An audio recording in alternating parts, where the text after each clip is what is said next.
farm is situated in the scenic area of Magaliesburg, just west of Johannesburg. My farm is about 22 hectares big, and I cultivate 16 hectares. Now that 16 hectares that I'm doing is 10 hectares is under shade net, and the shade net is for, for protection from hail. Our area is very hail prone. And, to filter the sun, I use 40% titanium. I know that's jargon.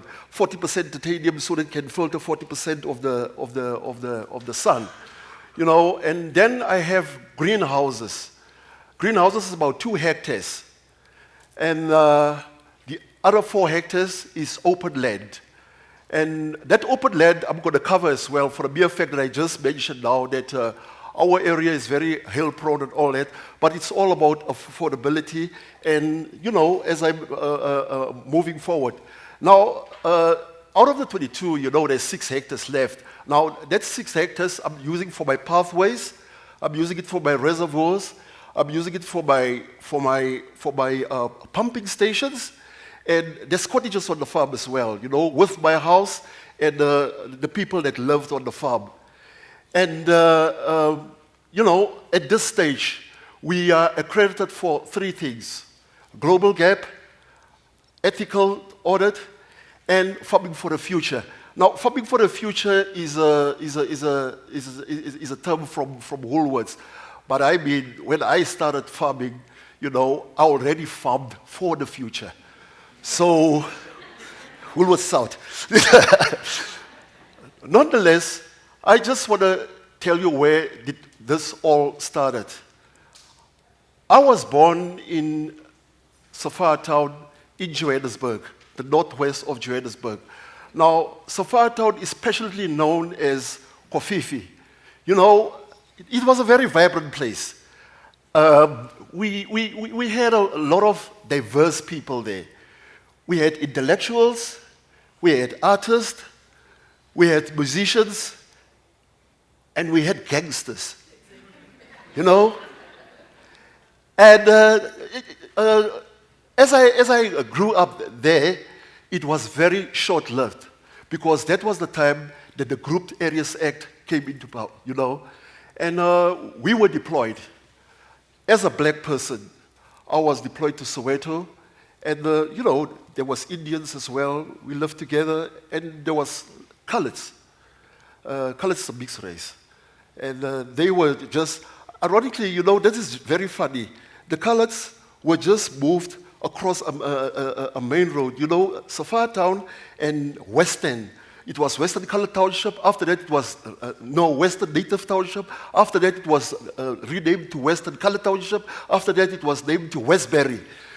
But there is where the Coloureds lived. And it was just divided by a main road. But we in Soweto is, my mom decided to reclassify us as Coloureds. Now, the reason why she did that is, in that days, is when, when jobs are given out, to different races, Coloureds were paid higher than blacks. That was done deliberately. But, Coloureds, it was not necessary for them to wear an identity document. And by then, we call it a pass. Every time the cop stopped you, you have to produce your document. That was it. That was then. But with me, it was very short-lived in Soweto as well, as I said, coming back to Johannesburg. But this of reclassification had its own challenges as well. Because by then, it took my mom 10 years to obtain me a birth certificate. Now, if you haven't got a birth certificate, you can't go to school. So which means I had to start school at 10 years, And, Jesus, it was embarrassing. I was the biggest guy in the class. and that is how it happened. But the nicest thing about me that I can say is I was very entrepreneurial from a very young age. You know, I knew all along that I have this impediment of being the oldest guy in the class and do that. So I used to sell everything. I used to sell peanuts. I used to sell fruit.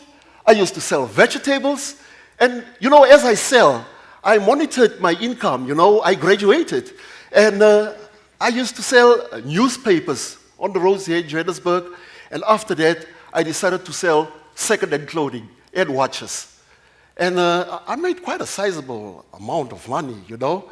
And for the mere fact that I only had a mom, no dad and all that, I could support myself. And I graduated from school at the age of 22. By then, I couldn't go to college because my peers were already coming back from college. There was no money at home. So as far as college is concerned, I mean, I just couldn't go, you know. But there, the ugly head of reclassification reared its head once again. It took me a whole year to get a job. And even when I got a job, the lousiest job, you know, I worked for an insurance company in the basement as a filing clerk, and the salary was lousy, you know. It was just a bad salary then. And I worked until they retrenched me after 3 years. And once again, I was in the doldrums. I just had to look around for a job and all that. And it took me a long time. You know, eventually I got a job. This time it was a little bit better with a little bit of a decent salary. But I mean, I never earned a good salary. And that salary as well, I don't think I was too happy with it. But nonetheless, I managed to buy myself a house.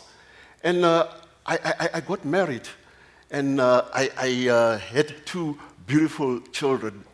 But I worked, and as you know, as a late bloomer as far as school is concerned, my peers were doing extremely well.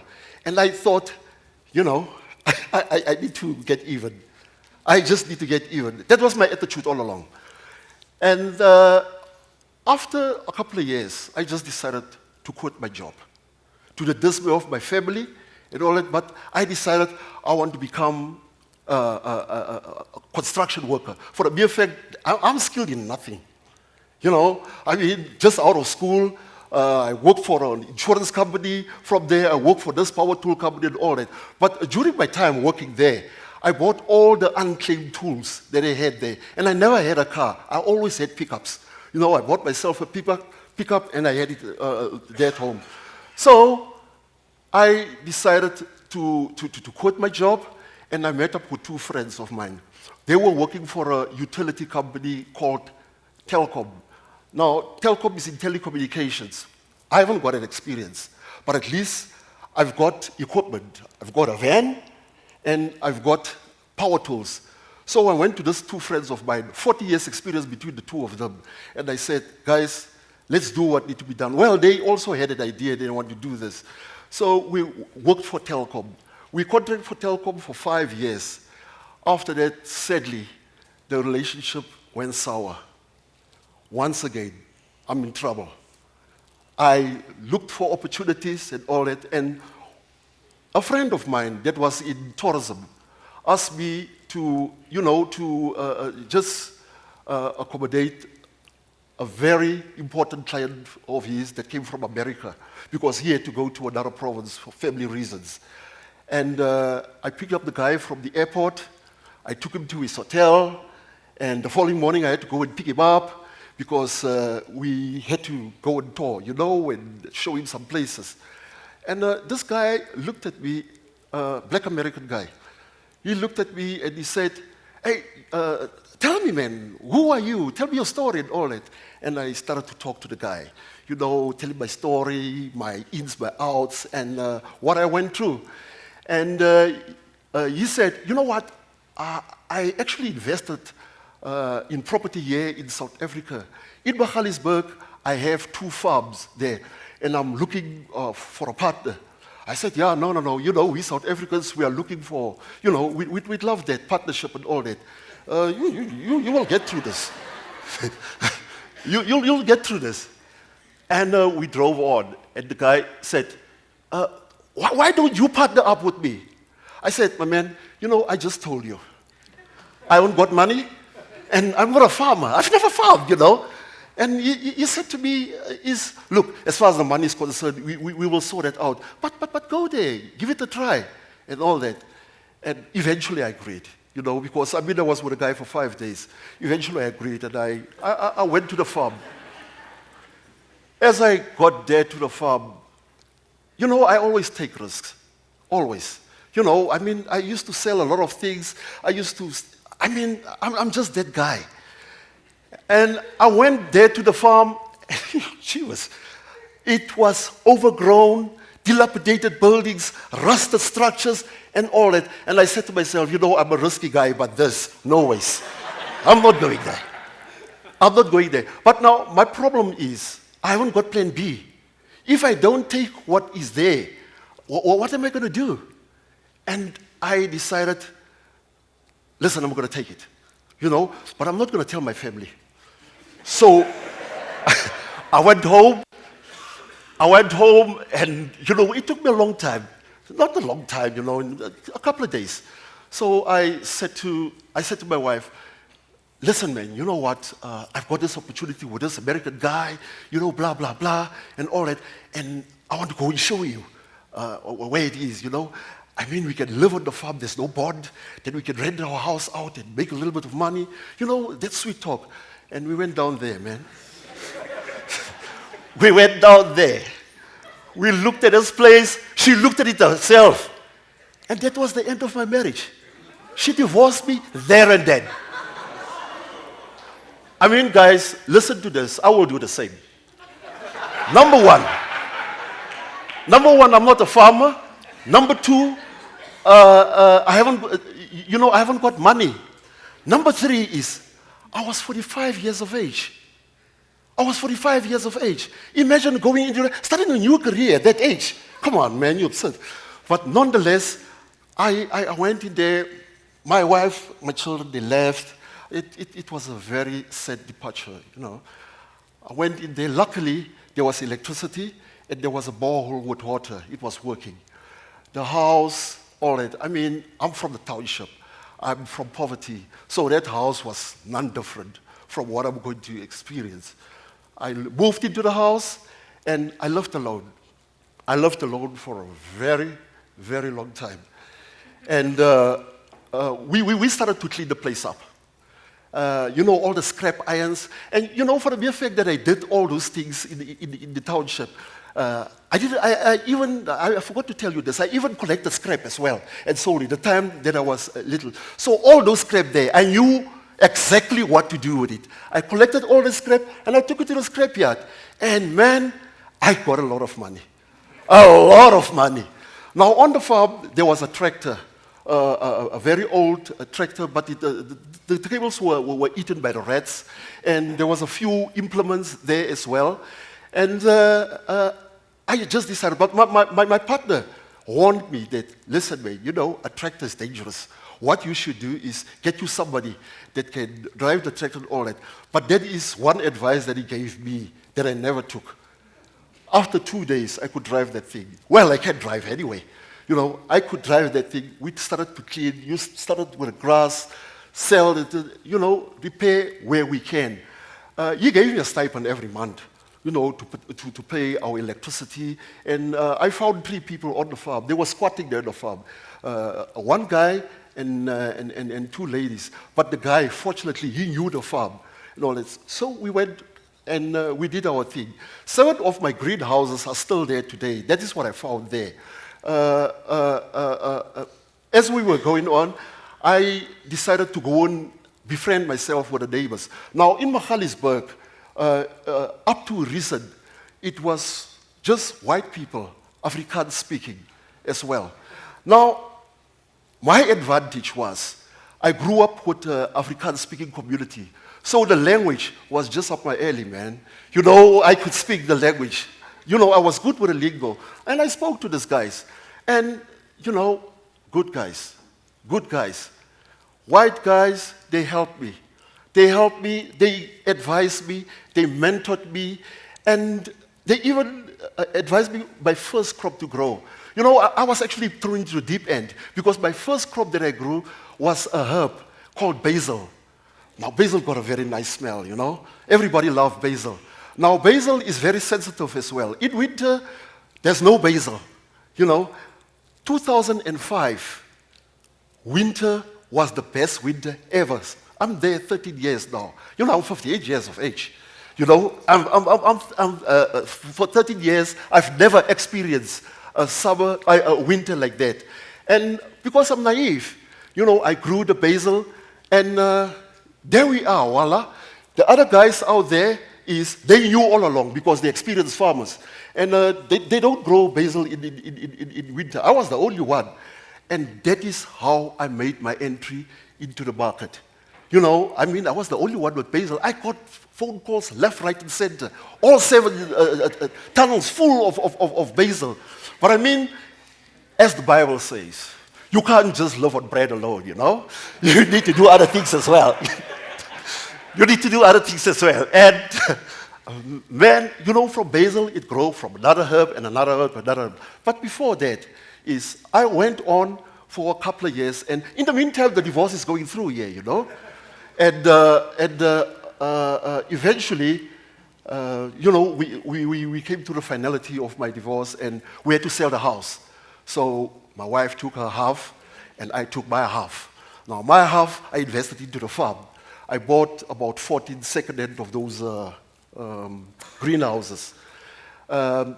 I covered them with plastic and all that, and I started to grow more herbs on there. You know, basil, rocket, wild rocket, coriander, Italian parsley, you know. I mean, I was doing my thing, man. I was getting happy. And this has been going on for years, you know. Been doing my small thing and surviving, you know. I employed about 16 people, and after that it grew to 20, which is nice. So my neighbor, the one that mentored me, 25 years my junior, he mentored me, you know, and there's a problem there, but I'll come to that. He said to me listen, why don't you grow some mixed lettuces for me? You know, the fancy lettuce. Those lettuces that Woolworths do with the pillow packs. Grow me some of that stuff. I grew it for him. And he was supplying Woolworths already by then. And by then, he was supplying Woolworths. But one day, I don't know what happened, but one day, they asked him that, man, where do you get this nice product? And he was good enough to say, you know, I've got a farmer my neighbor in Johannesburg, a black farmer. And this is what he do. I think when Woolworths heard that, they say, hey, go and introduce us there, man. So the guys came to me, and they were really impressed. I mean, by then, my farm was not fully developed. They were very impressed to see what I'm doing and all that. And they even went to the extent to offer me a loan of 8 million rand. Jeez, that's a lot of money. You know, I mean, from poverty to 8 million, that is a hell of a leap. And at a very low interest. I took the money and I developed the farm. You know, unfortunately, I couldn't do the 4 hectares, but I did everything. You know, greenhouses, multi-spans, shade netting, reservoirs. I didn't even know there was a borehole there in the corner that I didn't know about. I even located that borehole, kitted it, and that's it.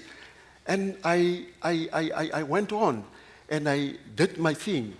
And my message today is just to say, I mean, look at what happened to that 25-year-old boy that coached me, that mentored me, white boy that did that. You know, I don't want to play the race game here, but I mean, as blacks, we can do the same, you know. And right now, there on the farm, I get students every week that comes, and I just offered myself. I just offered myself, and I said, I'm going to do this free of charge. For the mere fact that how my opportunities came, I just felt I'm going to do it that way. So, I mean, people heard that, it's word of mouth. I don't even have a website. But I think my exposure that I have, Woolworths was so impressed with me. A lot of adverts that they are doing, it's me. I'm involved there. If you can go into the shops with those monitors that I have there, you'll see I'm doing my thing there, I'm doing my thing there. And I'm just saying that we need to wake up, the young people especially. Please get into the industry. Let us make a difference. Food security. There's it is a problem. We just need to do something. We are about 56 million people in this country. 40 million of those people are black people. But you wouldn't believe it. Only 5% of them are farmers. What is happening? We need to make a difference. I thank you. Thank you, my friend, for an incredible story. Thank you. Jimmy, and how is your loan with Woolworths going? By the way, I never tell you the nice story of that loan. I think I started up with Woolworths in 2013. It's now 2017. 4 years down the line. I paid them 4 million rand. I paid them 4 million rand. Yeah. All power to you, my friend. Thank you very much. Well done. Thank you very much.